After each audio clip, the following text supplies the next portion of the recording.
All right, welcome to another installment of the Fragments of Silicon reviews. 4 reviews up this week. First of which is Indiana Jones and the Emperor's Tomb.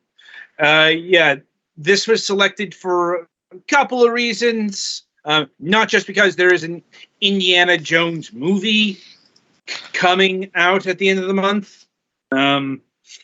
Because, well, how many people really remember Indiana Jones and the Emperor's Tomb as a game? It's a rhetorical question. Don't actually answer that. I was going to say they were Indiana Jones games? There's actually a lot. Oh, there's yeah. actually a lot more than I think people realize. Especially when the Indiana Jones original trilogy was coming out in the 80s. There's like a lot of games from the Last Crusade alone, including like 2 different NES games from 2 different companies. But you can trace Indiana Jones games all the way back to Raiders of the Lost Ark on the Atari 2600, which came out, when that movie was new. It's just like the movie franchise it's based off of. Indiana Jones has always played a very second fiddle to Star Wars. Much to Harrison Ford's chagrin. Maybe not, because I think Harrison Ford liked playing Indiana Jones more than being in Star Wars. Because, here's the thing. It's kind of in the name, or at least the name that got attached to the franchise after Raiders of the Lost Ark. Yeah, they did the Star Wars thing there too. The original movie is called Raiders of the Lost Ark. Indiana Jones was added, and the Raiders of the Lost Ark was added later. I don't know if they did that in VHS release or it was around Temple of Doom. But just keep in mind, unlike Star Wars, which is an entire galaxy of creative places that you can mine endlessly, as we're seeing in this modern day and age. Indiana Jones is one guy who was presumably born in the early 1900s, 1920 or so. We actually have it. We actually have his birth date from the Young Indiana Jones Adventures. I know this because I watched that episode recently. June 1st, 1899.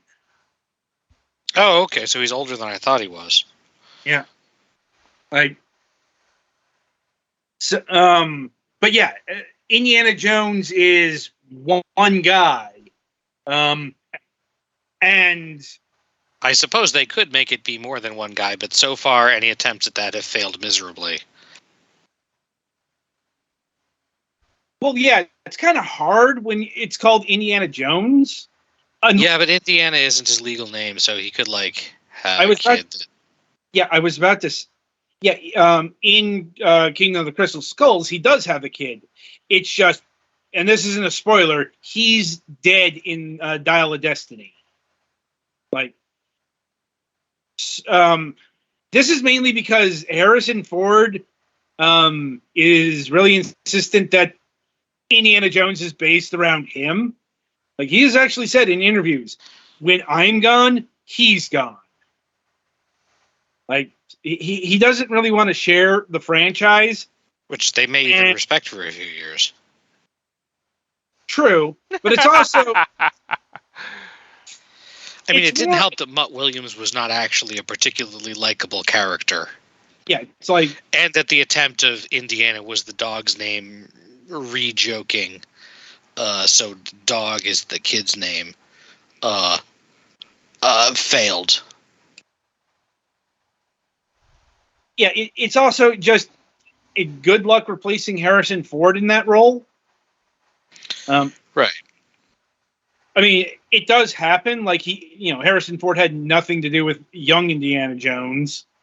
And in the video games, Lucas Arts wasn't shelling out the big money for Harrison Ford, or he was busy. It depended on the game. I'm trying to remember who played him in this, because it's a sound. I think it's a sound like, but you would never confuse him with Harrison Ford, and it's not a named voice actor either. It's not like Billy West doing the voice.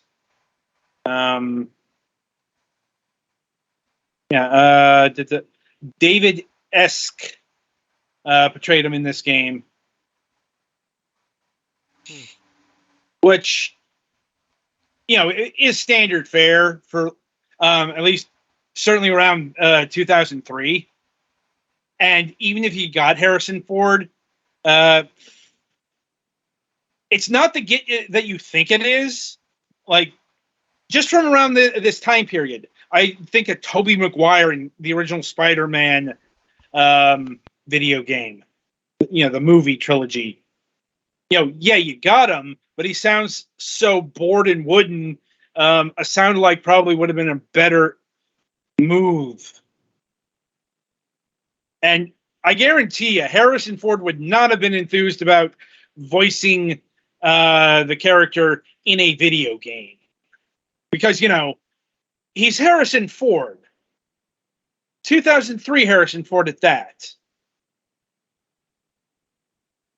But anyway, with all that established, Indiana Jones and the Emperor's Tomb. Let's see. So the premise with this one is it's 1935. So for those that's playing along, that's pre-movie trilogy. If I'm remembering correctly, I believe in Temple of Doom was 1936. But the point is, this is pre-movie trilogy, and it's about Indy finding the tomb of the first Chinese emperor, Qin Shi Huang. Though oddly enough, the Nazis are looking for the emperor's tomb as well.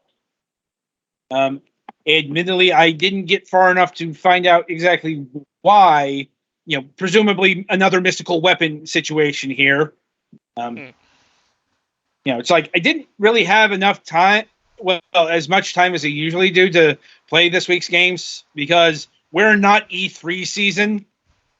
So there have been a lot of conferences and shit I've had to watch. Very, very, very not mind-numbing. But it's like I certainly played enough to get a feel of what Emperor's Tomb had to offer, and the flavoring that it delivers is very vanilla, of the time vanilla at that. I think I was going on about this before, but the controls are adequate, especially since the PC version was reviewed. Controller support can always is a dice toss when it comes to pre-Xbox 360 controller things. And thankfully, the game's far enough along the evolutionary scale where it read my Xbox 360 controller well. Not the best, because it decided, for the default, the menu drop was pushing down the left analog stick. I adjusted that because I don't know if anyone else here has had this. This is not the first game whose PC version had the menu select default to, for whatever reason, what they call the L3 button. When you push down the stick, it registers as the button. It's bad because I can when you're- imagine. Well, yeah, because when you're pushing down on the stick, this was especially prominent when I was trying to figure out how to do the roll maneuver, which was mapped to the right analog stick. When I was doing that action, the game would pause and bring up the menu. Thankfully, Now, admittedly, this was while they were still fucking figuring out controls for 3D stuff and especially twin analog stuff, but still, that's not what should happen. Well, no, that's more. No, that's more a 2003 PC controller compatibility more than anything else. That too, yeah. There wasn't a universal standard or even close. Right. The de facto universal standard became the Xbox 360 controller. There was kind of a standard. There was kind of like a beta version of X input by that point, but yeah, it didn't really catch on until the 360 generation. So there was a standard, but it wasn't standard. Yeah. Plus X input was an external thing. Yeah. Not an internal thing. If you look in the actual game options, you're not going to find X input there. It's just fortunately things can be the entire control scheme is remappable. It's just it's not. You have to parse out what button number 0, button number 9, and all that means. Yeah. Very common problem for PC games around this time and early. But I've encountered far worse. And as far as by 2003, they had a pretty good grip on what a dual analog controller could do. It's that was figured out thanks to the PlayStation 2 making dual analog control standard.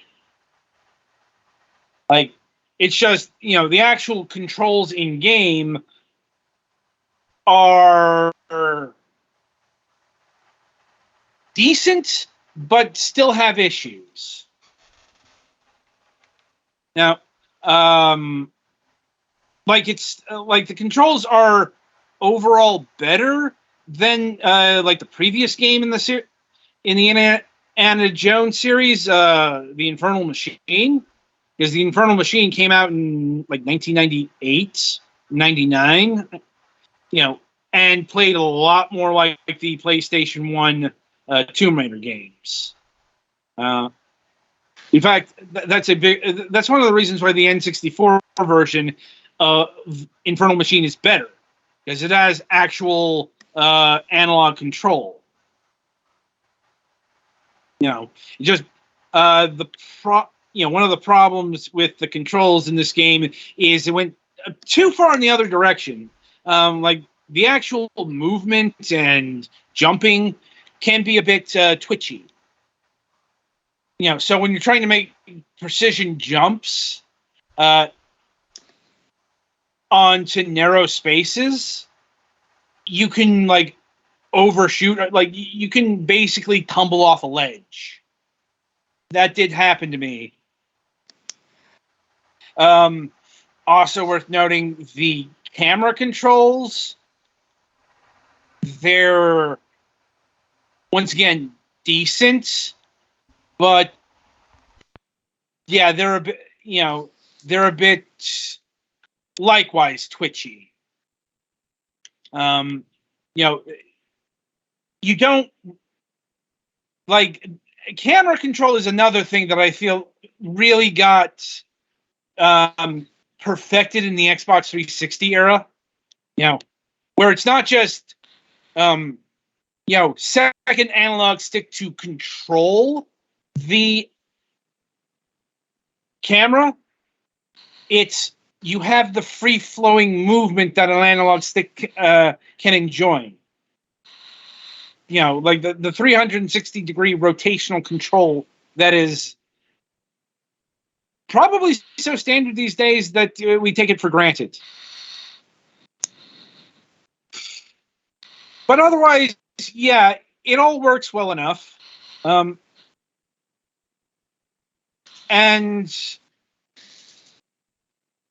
as far as what kind of Indiana Jones you're getting here, well, you're getting the action side of things.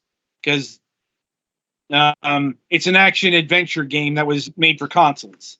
No Fate of Atlantis puzzles going on here. I mean, there are some quote-unquote puzzles. And definitely no unskippable stages of actually having to teach at school in between archaeology hot tips. No. Like one of the prog levels I got to had a puzzle in that I had to get 4 items and go to 4 wings of the castle to get those items to open up a door. Like,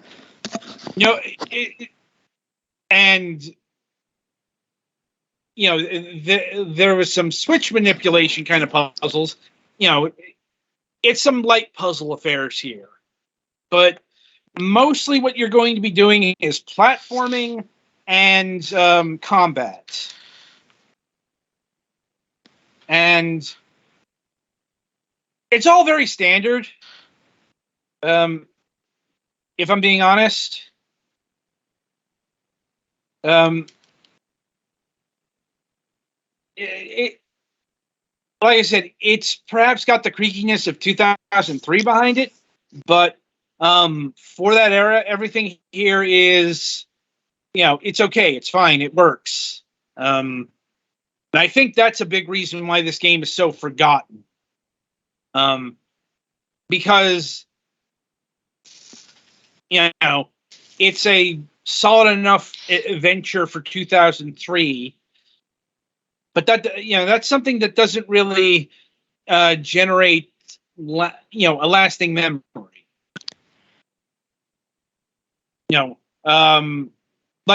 Especially like when I think about the combat. So the combat gave me another round in what perhaps the most unlikely of series in this program's history. Games that make me begrudgingly respect the PlayStation 1 Tomb Raider games. Because the combat in the Tomb Raider games was much more fluid. But that's mainly because they were based off of around a different dynamic. Because in Emperor's Tomb here, the combat is mainly around your fisticuffs. You do get guns. Like one of your starting weapons is a pistol, and you do have your whip. But your whip is you're probably going to use that to disarm an enemy more than anything else. The problem is there is a wind-up time to your whip. And also in the jungle levels, you will have a machete most of the time. But even using that, once again, there's a shocking amount of wind-up time using the machete. So versus just punching a guy. So it's just better to punch him out than to use the sharp object. That's probably a failure of combat. Just given, how weapons are supposed to work. Now,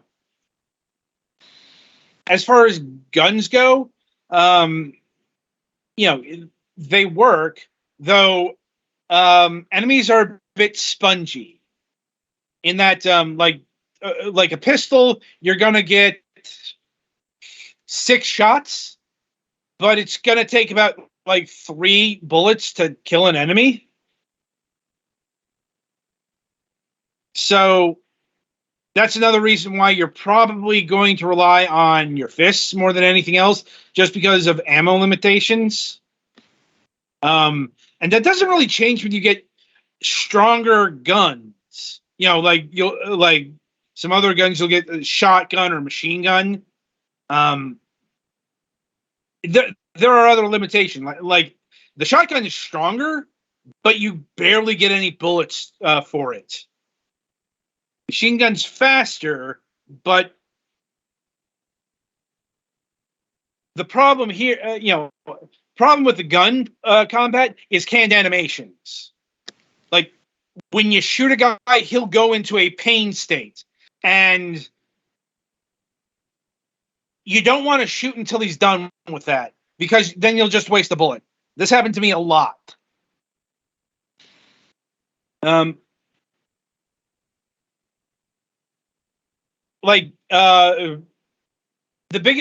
biggest thing that was being touted in terms of the combat, and there's another giveaway for the era that was made in, is the use of improvised weapons, like being able to take a chair and break it over a guy's head, and then you being able to use the remnants, or that is a thing that happened in the movies. So yeah, and by 2003, the technology had come along enough where they could do that. Where, as in the PlayStation 1, they wouldn't be able to do that. Like, another thing that they were very clearly impressed with was Indiana Jones's hat.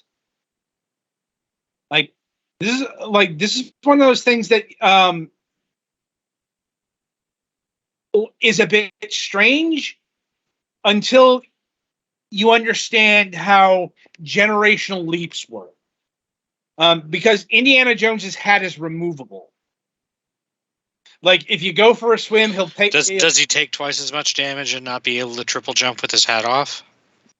No. This is a Mario and Mario 64 joke. Right. I know that. It's just there's no gameplay. There's no gameplay distinction between Indy having his hat or not. But it's like his hat can get knocked off, and is laying on the ground, and he can pick it up and put it back on his head. That's something that's supposed to subtly show the power of, like, the PlayStation 2. It's in character. It fit somewhat prominently into. Yeah. I think that was Temple of Doom. Anyway, whichever one. Mm. Where he reaches back through the trap to get his hat. Yeah, that was Temple of Doom. It's a character detail. It's one of those detail things that was afforded by the power of the systems of the age versus the generation before, where you weren't even getting real hands. Right. Your character was a single indivisible model. Uh-huh. Unless you were, like, pushing the PlayStation to its limits or something of that. Yeah, actually, even in Mario 64, I think taking his hat off mostly just recolors his head brown instead of probably actually changing the model much. There were tricks and workarounds. Mm-hmm.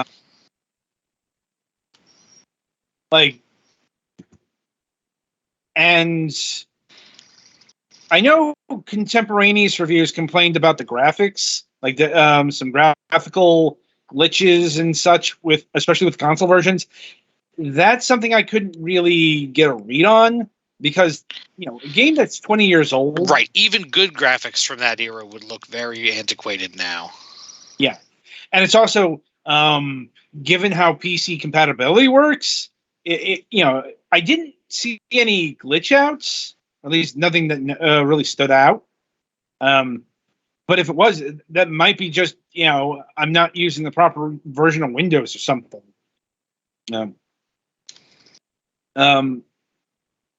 Though if you are concerned about such things, it's usually better to go with the GOG version of a game than the Steam version. Now, because that's one of the things that GOG has over Steam, especially when it comes to old games. Like, the old games have a lot more care in their support on GOG than Steam in general. Like,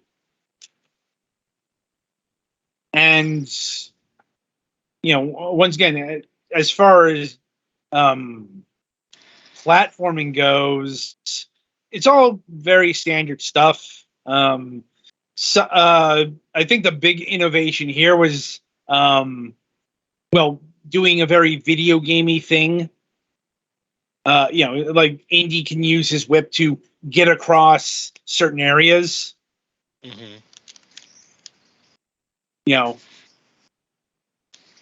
Like I'm not remembering that happening in the actual movies. Depends on how big of a horizontal gap versus vertical it is. Yeah, like he did do it. He did do the make a swing out of it thing at least once. Again, I think in the boulder escape scene in Temple of Doom. I mean, like it is in the game, because he just whips onto like a gargoyle and swings. It's one of those. It's one of those things that works in a video game, but if you did it in, even a movie, it'd stick out for how unrealistic the effect would look, especially in like the 80s. Yeah, in Temple of Doom, it was definitely like 90% vertical. Yeah. Or what? There was enough of an arc there that it did not stand out. Mm-hmm. Like,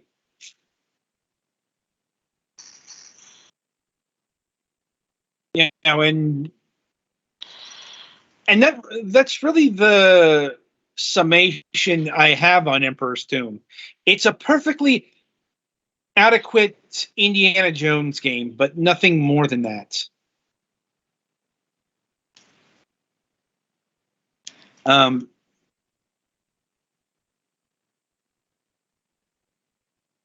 And it becomes a hard recommendation.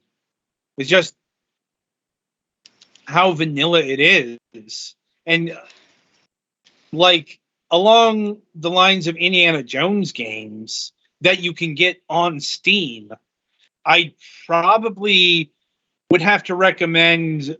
Well, I'd recommend Indiana Jones and the Fate of Atlantis. Even though that's the one that some people basically consider to be more of a fourth movie. Yeah. That's one of the adventure games. It's not the only Indiana Jones adventure game. They also made an adventure game out of Indiana Jones and the Last Crusade. Right. Which isn't as good. Like,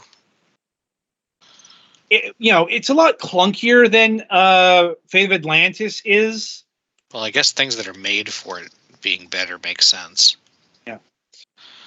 Though it's also both of those games I couldn't recommend their action. Because it's an Indiana Jones game, they felt like they needed to have action in their point and click adventure game, and it did not work at all. That is a combination that has a long history of not working great. But if you're looking for more action adventure-y games, well, the Lego Indiana Jones games. I mean, on the one hand, yeah, they play like Lego insert franchise here games, but on the other hand, they play like Lego insert games here. Yeah, that's not like a bad thing. Yeah, they're incredibly simple, but you'll be able to recreate the movies, and arguably better. These are some of the earlier Lego games, so they don't have the voice acting in it. Oh, it's like I'm one of the people who didn't like when they started adding voice acting to the Lego games. Like, but to each their own. But it's just like, the Lego games, they play fairly simplistically, but they're a definite, they've got more modern sensibilities, even in like the 2008 version, than this game does. Like, arguably, it's this is the Lego's gameplay is more vanilla, but I'd say this has more, since it's a Lego game, it has more memorable presentation. Mm-hmm. And once you go from there, in general, there's not a lot to recommend in terms of indie games. It's like, I'd say, like, the biggest insert joke about indie. Well, it's like, in terms of good Indiana Jones games that aren't here, I'd say the biggest missing piece is Indiana Jones' Greatest Adventures for the Super NES, which played a lot like the Super Star Wars games of that console. Which is a pretty solid, more action-y oriented. Although they got pretty hard sometimes. I don't know about the Indiana Jones ones, but I definitely had a hard time making progress. Yeah, guess what's known for? It's like, the Greatest Adventures game, also hard. But, it holds up a lot better than the Temple of Doom arcade game. Fair. Say nothing of, like, the Young Indiana Jones Chronicles or the NES games, or even the later on Staff of Kings. It's just, there weren't that many Indiana Jones games compared to Star Wars games. Well, Star Wars has more characters that you can make games out of. Right. Indiana Jones just has Indiana Jones. Yeah. And it's also like, Indiana Jones wasn't reached out for ambition a lot of the time. Mm-hmm. But so this is a perfectly adequate game that is serviceable, but also it's got some crow's feet under those eyes. Mm-hmm.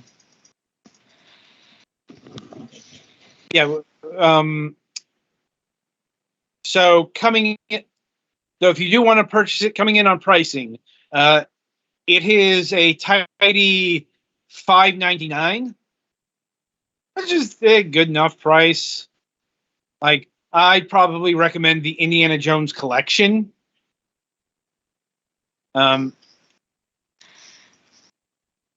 Which is, far more money, but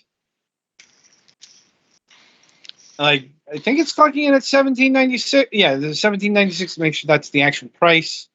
You get all of the Indiana Jones on Steam.